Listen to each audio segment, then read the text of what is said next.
Hello friends, இப்போ வந்து பார்த்தீங்கன்னா ஒரு காரக்குழம்பு தான் செஞ்சு காமிக்க போகிறோம். அதில் வந்து பார்த்தீங்கன்னா என்னென்ன போட போகிறோம், கத்திரிக்காய், உருளைக்கிழங்கு, சேப்பக்கிழங்கு இதெல்லாம் போட்டு ஒரு காரக்குழம்பு செய்யலாமா?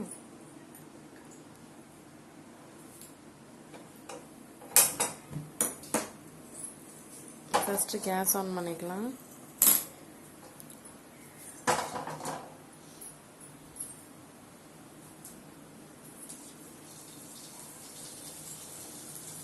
இது வந்து பார்த்தீங்கன்னா காரக்குழம்புக்கு தேவையான பொருட்கள் வந்து பார்த்தீங்கன்னா புளி, கத்திரிக்காய், உருளைக்கிழங்கு, சேப்பக்கிழங்கு, வெங்காயம், தக்காளி, கருவேப்பிலை, கொத்தமல்லி, பூண்டு.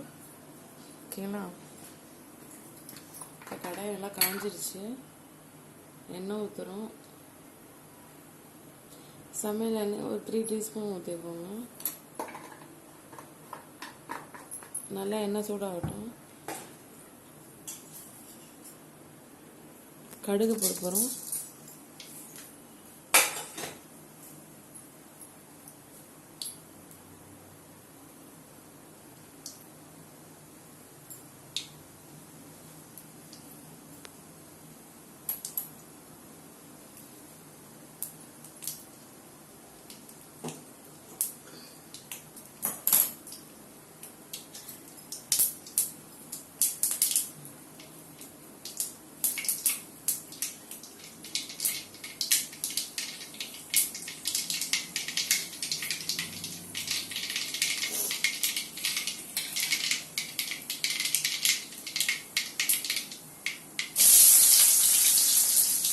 அதுக்கு வெங்காயம் வந்து போதும்.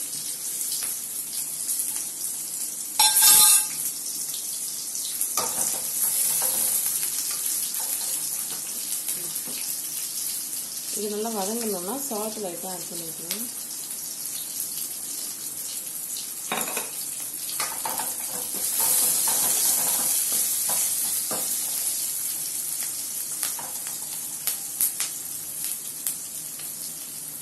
இது ஒரு கோல்டன் கலரில் வர வரைக்கும் நம்ம நல்லா ஃப்ரை பண்ணணும். இப்போ பாருங்கள், ஃப்ரெஷ் கலரில் இருக்கு இல்லையா, அது வந்து ஒரு கோல்டன் கலரில் பொன்னிறமாக மாறணும்.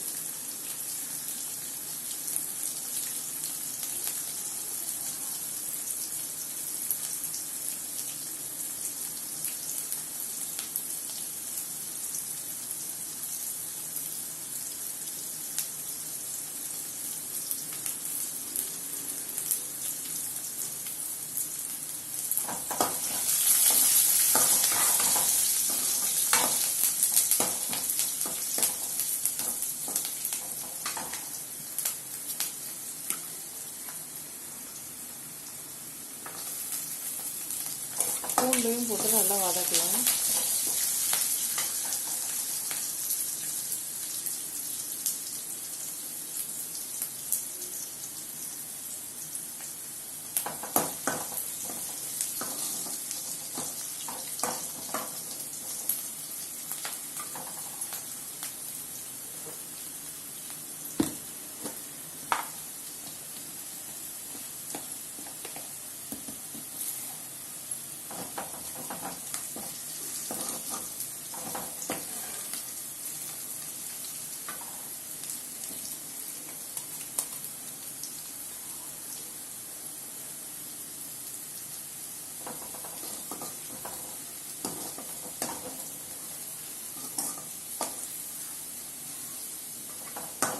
ஓகே, கொஞ்சம் கொஞ்சமாக கலர் சேஞ்ச் ஆகுது பாருங்க.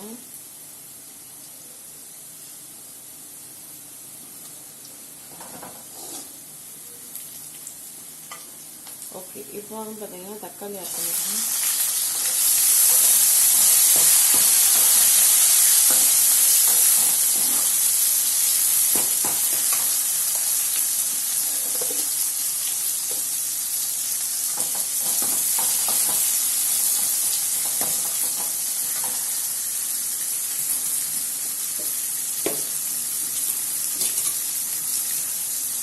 இப்போ வந்து பார்த்தீங்கன்னா கத்திரிக்காவை தண்ணியில் போட்டுருந்தோம் இல்லையா, அதை நம்ம இது மாதிரி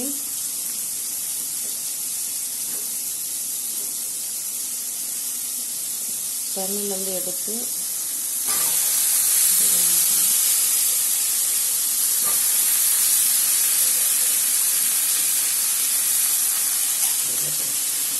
உருளைக்கிழங்கு சேப்பக்கிழங்கு அதையும் வந்து நல்லா தண்ணியிலேருந்து அலசி எடுத்து அதையும் போட்டுக்கலாம்.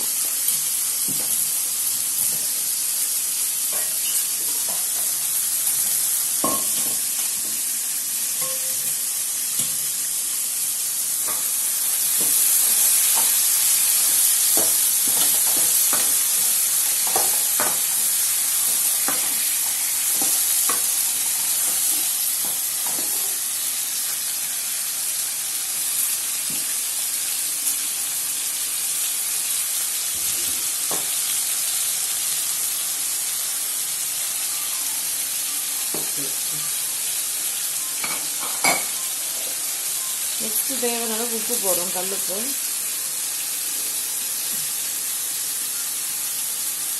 இப்போ பார்த்தீங்கன்னா இது நல்லா மிளகாய் தூள் போட்டுக்கலாம், சில்லி பவுடர் ஒரு 3 டீஸ்பூன் சில்லி பவுடர் போட்டுட்டு அதை தண்ணி ஊற்றலாம்.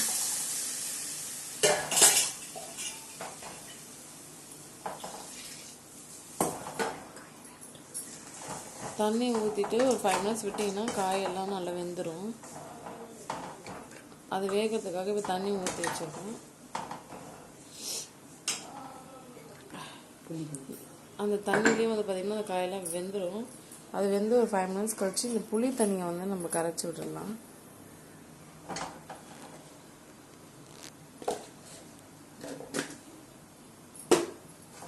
இது காரம் வந்து உங்கள் தேவையான அளவுக்கு தான். நீங்கள் நல்லா காரம் சாப்பிட்டீங்கன்னா அதுக்கேற்ற மாதிரி இன்னும் ஒரு ஸ்பூன் போட்டுக்கலாம். நம்ம புளியை வந்து எடுத்து வச்சுருந்தோம் இல்லையா, அந்த புளியை வந்து பார்த்திங்கன்னா நல்லா கரைச்சி அந்த புளி தண்ணியை நம்ம ரெடி பண்ணி வச்சுக்கிறோம். இது வந்து பார்த்திங்கன்னா அந்த தண்ணியில் வந்து காய் நல்லா வெந்துட்டுருக்கு. ஒரு 5 மினிட்ஸ் ஆகணும். எல்லாம் காய் வெந்ததுக்கப்புறம் தான் இந்த புளி தண்ணியை அதில் ஊற்றணும்.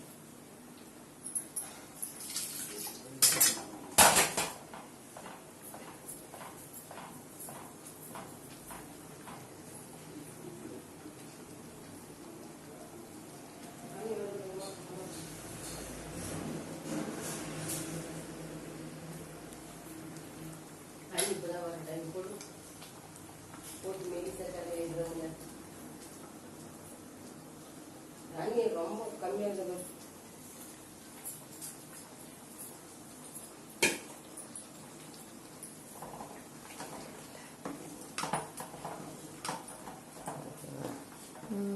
காரக்குழம்பு சூப்பராக ரெடி ஆகுது.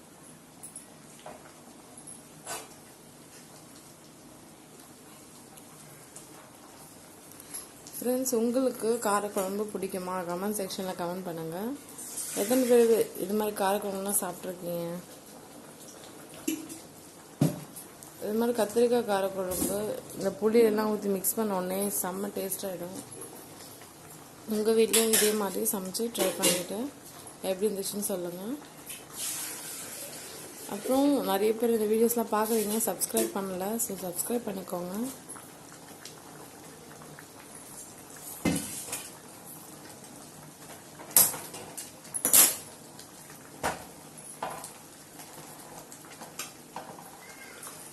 ஸோ அது நல்லா வெந்துடுச்சு காயெல்லாம். அதனால இந்த புளி தண்ணி நம்ம ஆட் பண்ணிக்கலாம்.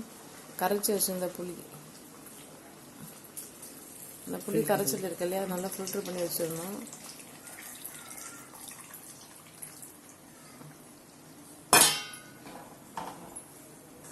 இப்போ இந்த புளி தண்ணியை ஊற்றி நல்லா கிண்டியாச்சு.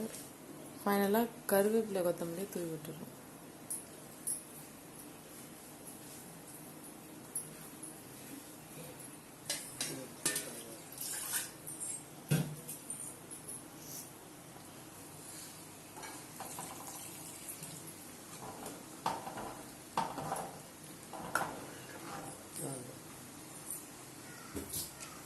ஸோ அவ்வளோதான் ஃப்ரெண்ட்ஸ், சூப்பரான சுவையான காரக்குழம்பு, கத்திரிக்காய் காரக்குழம்பு தயாராகிடுச்சு. ஸோ இது ஒரு 2 கொதி நல்லா கொதிச்சு வரணும். கொதிச்சு வந்தோடனே ஆஃப் பண்ணிடலாம். ஸோ பாருங்கள், காலையிலே ஒரு சிம்பிளான ஒரு ரெசிபி வந்து செய்யறது எப்படி வீட்டில் அப்படின்றத இந்த வீடியோவில் நீங்கள் பார்த்து தெரிஞ்சிருப்பீங்க. இந்த வீடியோ உங்களுக்கு ரொம்ப பிடிச்சிருந்தா லைக் பண்ணுங்கள், கமெண்ட் பண்ணுங்கள், ஷேர் பண்ணுங்கள்.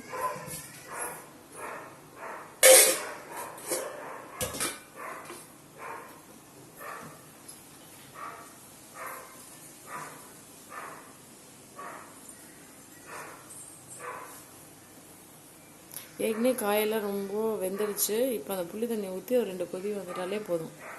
நீங்கள் உடனே ஆஃப் பண்ணிடலாம்.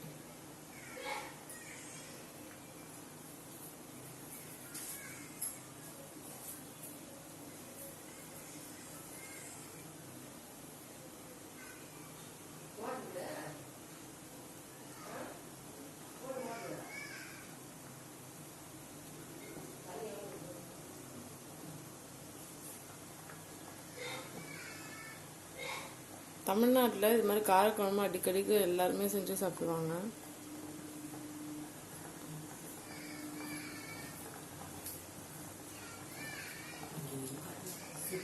தேங்க்யூ ஸோ மச் ஃபார் வாட்சிங் ஃப்ரெண்ட்ஸ். நல்லா கொதிச்சிருச்சு, ஆஃப் பண்ணிடலாம். Okay, thank you so much for வாட்சிங்.